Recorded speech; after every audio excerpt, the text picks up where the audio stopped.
अस्सलाम वालेकुम व्यूअर्स, उम्मीद करता हूँ कि आप सब खैरियत से होंगे। अगर आप बीएसएन नर्सिंग में एडमिशन लेना चाहते हैं तो ये वीडियो आपके लिए है। पंजाब हुकूमत ने बीएसएन 4 साल प्रोग्राम का नोटिफिकेशन जारी कर दिया। आज मैं आपको एक एक चीज आसानी से बताऊंगा। कौन अप्लाई कर सकता है, कैसे अप्लाई करना है, इस बार स्टाइपेंड मिलेगा या नहीं। अब बात करते हैं एलिजिबिलिटी के, यानी कि कौन अप्लाई कर सकते हैं। कम आपका जो नंबर 1 के ऊपर है, एफएससी में कम से कम 50% मार्क्स होना बहुत जरूरी है। नंबर 2 के ऊपर आपका डोमिसाइल पंजाब का होना बहुत जरूरी है। नंबर 3 के ऊपर उम्र जो है ज्यादा से ज्यादा 35 साल, उसके बाद कोई रिलैक्सेशन नहीं मिलेगी।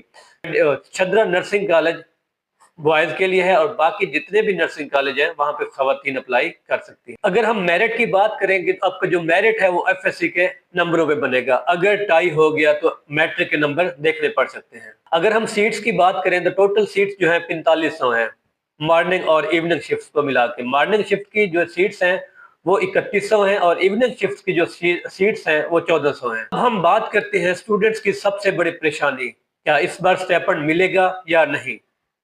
ऑफिशियल नोटिफिकेशन जो आया है उस पे साफ साफ लिखा है कि नो स्टेपेंड दिस टाइम, यानी कि एडमिशन लेने से पहले आप ये भी सोच सकते हैं कि आपने एडमिशन लेना है या नहीं, क्योंकि इस बार स्टेपेंड नहीं होगा। हम फीस की बात करें तो आपको 2000 सिक्योरिटी देना पड़ेगा, जो डिग्री कंप्लीट होने के बाद रिफंडेबल होगी। और बाकी जो फीस है, लाइब्रेरी हो गई, लैब हो गई, उसकी जो फीस है वो हर साल आप स्टूडेंट्स को देनी पड़ेगी। अब हम बात करते हैं दरखास्त देने के तरीक़ेकार के ऊपर। आसान है लेकिन हर कदम ध्यान से रखना होगा।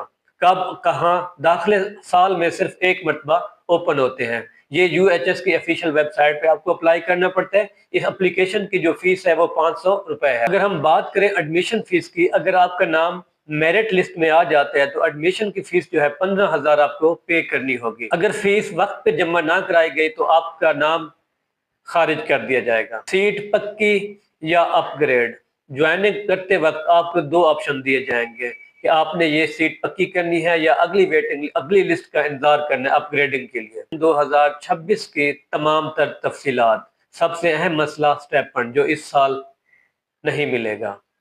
तो स्टूडेंट्स, अगर आपको कोई सवाल है, कोई क्वेश्चंस हैं तो आप कमेंट्स में लाजमी पूछें और इस वीडियो को अपने दोस्तों के साथ शेयर करें ताकि वो भी इसको सही तरीके देख लें और वो डिसाइड कर सके कि वो उन्होंने अप्लाई करना है या नहीं करना है। अगर आपको मेरी ये वीडियो पसंद आई है, मेरे चैनल को सब्सक्राइब करें, वीडियो को लाइक करें और शेयर करें ताकि मजीद आने वाली इंफॉर्मेटिव वीडियो से आप लोग फायदा उठा सकें।